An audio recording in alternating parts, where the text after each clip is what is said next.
Hello, good crowd. We have back on the show today one of my favorite people representing the Women's Bean Project. We've got Tamra Ryan, the CEO, but today, really a special opportunity. We have also Miranda Zamora, who's a production supervisor and really a graduate of the program. Uh, we're talking the Women's Bean Project. They make chili, and that is great. They put beans in their chili, and I want to congratulate them for that. But so much more important, they're changing women's lives. You don't want to miss this episode, so stick around. Welcome to the Your Mark on the World show with your champion of social good, Devin D. Thorpe. Our sponsor, Johnson & Johnson, matches most individual donations up to $250 at caringcrowd.org. Tamra, Miranda, welcome to the show. Great to see you, Devin. Thanks, Devin. It's great to have you. I'm so excited. Tamara, why don't you just take 30 seconds and do a better job than I did of introducing the Women's Bean Project to our audience? Sure. Well, Women's Bean Project believes that all women have the power to transform their lives through employment. And so we hire women who are chronically unemployed, and we teach them to work by making our food products, which does include chilies and a variety of bean soups, which is the origin of our name. But today is about 50 different food items that we sell across the country in about 1,000 stores. But more importantly, the women come in and work for us and learn the skills, not just of getting a job, but keeping that job. And so all the skills around working and also the soft skills needed to basically have a better life. It's amazing to see how your product line has expanded since we were together last. I noticed that many of your products are now available on Amazon, which is really exciting to me because if I can't get it at Amazon, I don't buy it. I think that reflects a moral defect of mine, by the way. But in any case, it is very exciting to see how it's growing and impacting lives. And of course, Miranda, you've been through the program. And now you did such a good job going through the program that you now help to run the program. You're a production supervisor there. Tell us a little bit about your story. Yeah, of course. So I came and started as a participant in April of last year, went through the program, graduated in February, and I think it was a lot of timing because the production supervisor before myself was here for like 12 years, 13 years, something like that. He was retiring. And then I just was very empowered by the things that we do here and had that opportunity to apply for that position. So here I am today. Oh, that's amazing. Miranda, you work closely with the women in the program. Many have been through difficult circumstances, big challenges. Some have probably been homeless. Some have struggled with addiction. Some have probably had encounters with the law. Tell us a little bit about the challenges that some of your colleagues have faced and how the Women's Bean Project helps them to sort of improve their situations. Right. So I would say a lot of our participants who come from the justice system have a lot of challenges with authority and just Lack of self-confidence because Right. the system has. Right. The system has kind of brought that down. And I think that us as a staff, we've come together in having some coaching conversations with these ladies and helping build up that confidence in leadership. Now, as you are out on the floor, on the production floor each day, I imagine that it's easy to focus on the products, on the beans. How do you remind yourself to be cognizant, to be thoughtful about the women? That's something that we practice every single day. We just got a new cohort in. Today was their first day on the floor, and it's something that we have to go through. Every morning we go and we have a morning huddle at 8 o'clock. We kind of check in with everybody, see how everybody's doing, remind each other we need to be respectful of everybody else's situations. Everybody is coming from different situations. Well, I think it's about the culture of recognizing that we aren't doing this work to make food products, though we have to do a really great job at it, but none of it matters if we're not delivering on the mission. And so I think that's the foundation on which everything is built. Right. I always tell the girls, we've all came here we've made the choice to be here to have a better future. Yes, we're here to produce products, but we've all made that choice to be here, to be on a better path in the future. You make a great point, Miranda, about making that decision. Can you, I don't want you to share anything that makes you uncomfortable, and I don't want to take you to an unhappy place, but tell us if you can, if you're comfortable, about your own personal decision to come to the Women's Bean Project. How did you make that decision yourself? Well, I think first coming here was, I don't want to say it was forced on me. I had a case manager that was like, you need to go here, you need to go here, you're going to benefit from this. I came here and the environment was so supportive and so structured, something that I did not have for a long time before. So being in that structured and supportive environment was a huge change for me. And growing with all the classes that I've taken and learning the production. I've never worked in production before in my life. And yeah, so it's incredible now to be able to stand in that supervisor role and watch these women come through here and making those same choices that I made. I think Miranda's in a really unique position because I suspect she can remember what it felt like to arrive on the first day and really reflect on her own journey. I will tell you, my observation is that women arrive on the first day and often come across as angry or resentful or frankly hopeless. And then in a pretty short amount of time, our program is 6 to 9 months. And that over that period of time, the women are working with us and going through their own personal journeys. But that's a pretty short amount of time to really feel transformation. So now Miranda's in the great position of being able to walk with the women on that journey and be able to relate to them also. Tamra, you've been there for a while now. You've been there 16 years, is that right? Yes.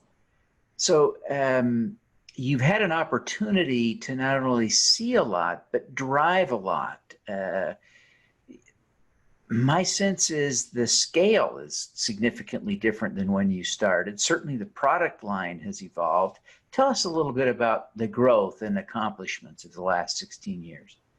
Well, so this year is Women's Bean Project's 30th anniversary. And so I've been fortunate to be here for more than half of it. And what I will say is that when I arrived, I don't think we were really thinking of ourselves as a business. We were a program that did good work. And we really needed to look at ourselves as having a business that was the economic engine for the work that we did. And so it didn't change to make the business more important, but we changed to make sure that we understood that ultimately our ability to increase sales was going to allow us to have more impact from a mission standpoint. So when I arrived, we were hiring about 20 women a year. Today we hire 60 to 70 women a year. Our sales were about $300,000. Today they're about 1.1, 1.2 million. Our total operating budget is today about $2.5 million. And so, and our products cost on average about $3 or $4 each. So, that's a big pile of beans to make it over $1 million.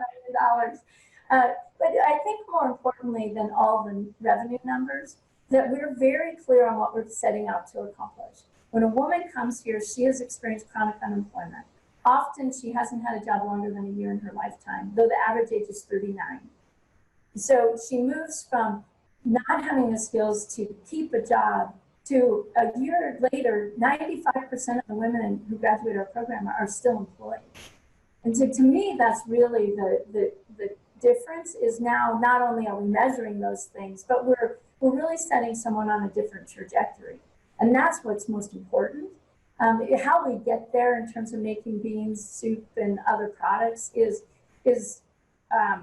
important in that it provides the revenue for us to do the work. But more important, I think, is being very clear on what we're trying to accomplish, and that's transformation. Miranda, as you think back to your first days at the Women's Bean Project, what were the biggest challenges you remember dealing with? Do you remember?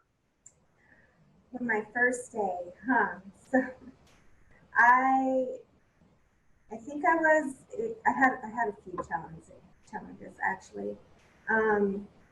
Getting here was a big challenge, just getting here every day. And just being in the structured environment every day was a challenge. I can relate to that. I've been working for myself for the last 7 or 8 years, and I impose a little bit of structure on myself, but I really worry if it's even possible for me to go have a real job again. I may have ruined myself. But how did you overcome those challenges? I mean, getting to work, that is a real problem. I mean, I'm very sympathetic. I have the good fortune of working out of a home office, but how did you figure out how to make that routine work of getting to work every day and dealing with the structure? Well, I think a big part of that was my choice, right? I had to make that choice to be here. But Women's Bean Project helped me with transportation as well. I was, we do the Eco Pass, and so I was able to get here every single day. Now, how long have you been working in the production supervisor job? For 6 months.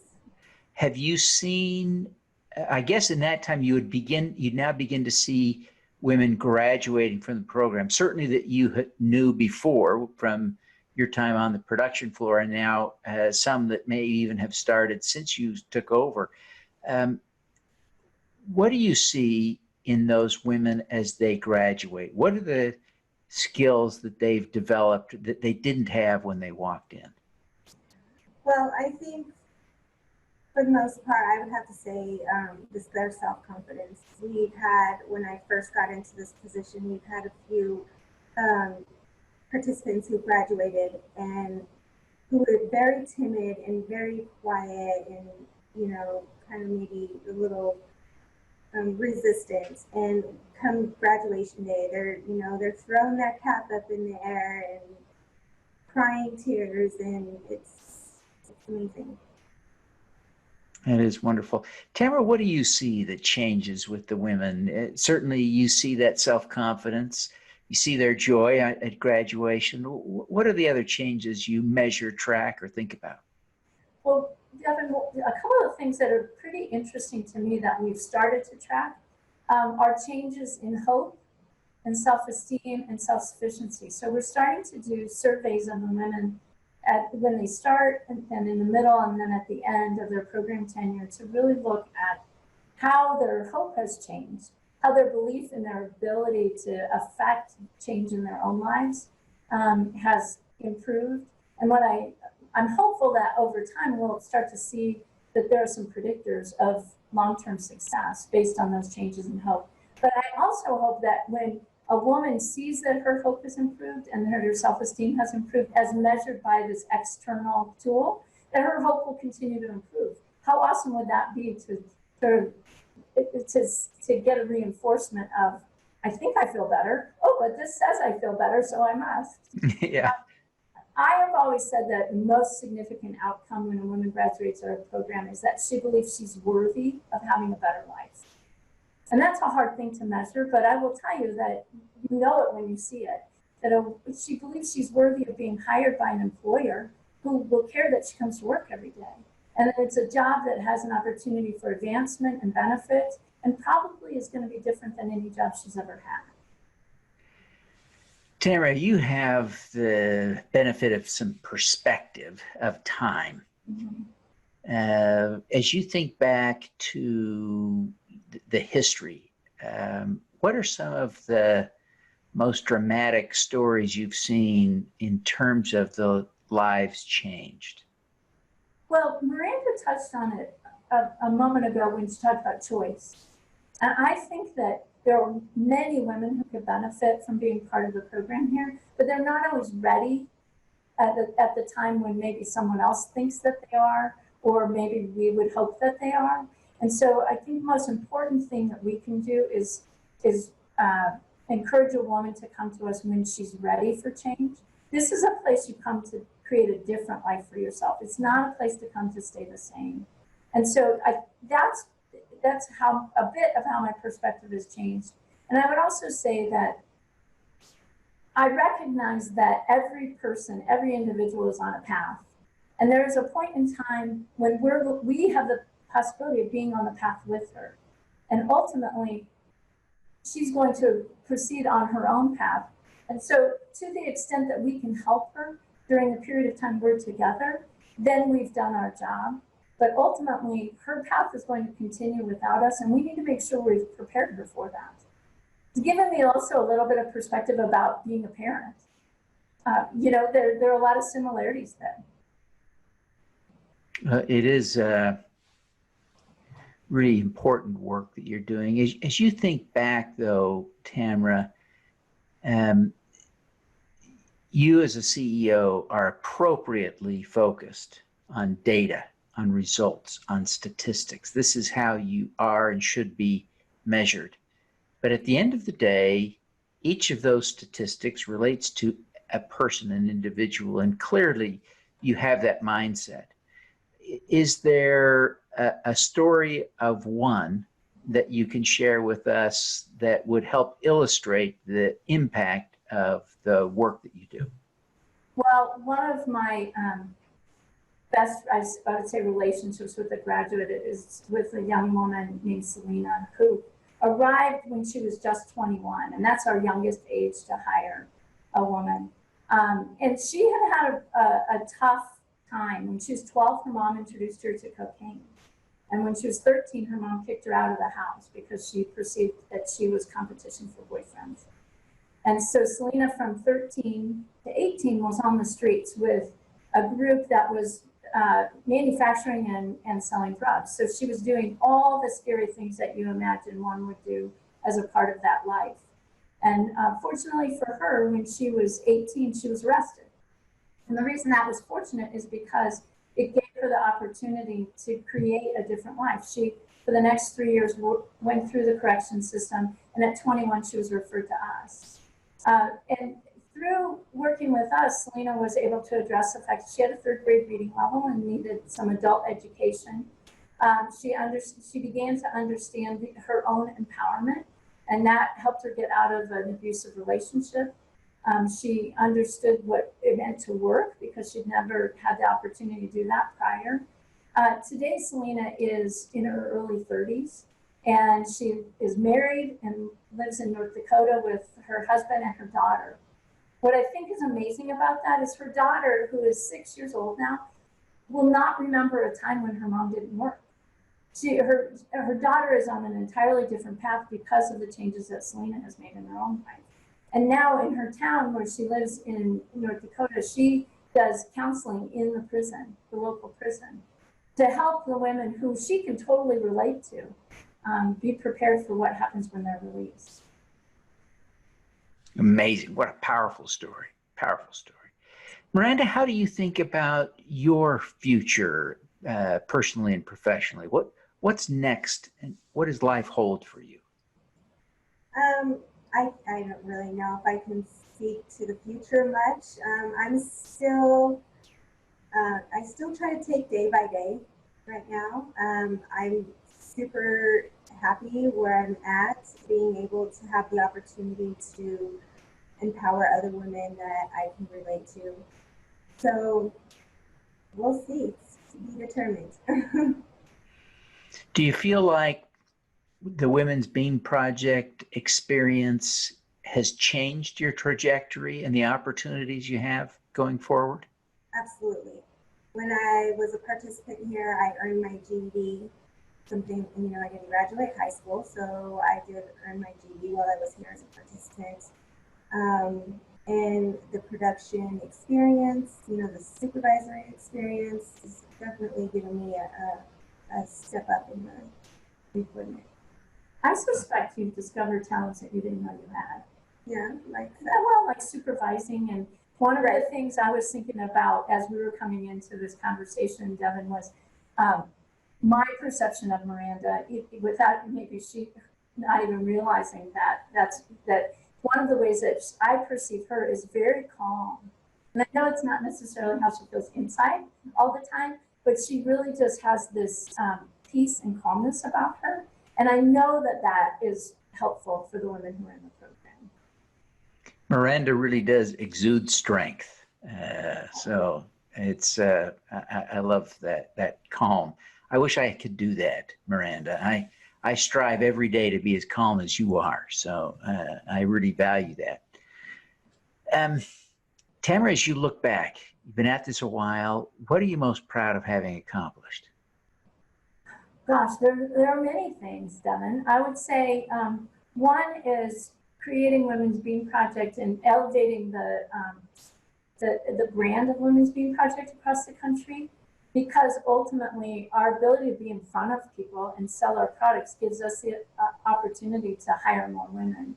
And so we've gone from, I think, kind of a local darling in Denver to having a brand across the country. And I'm proud of that because of what ultimately it allows us to do from a mission standpoint.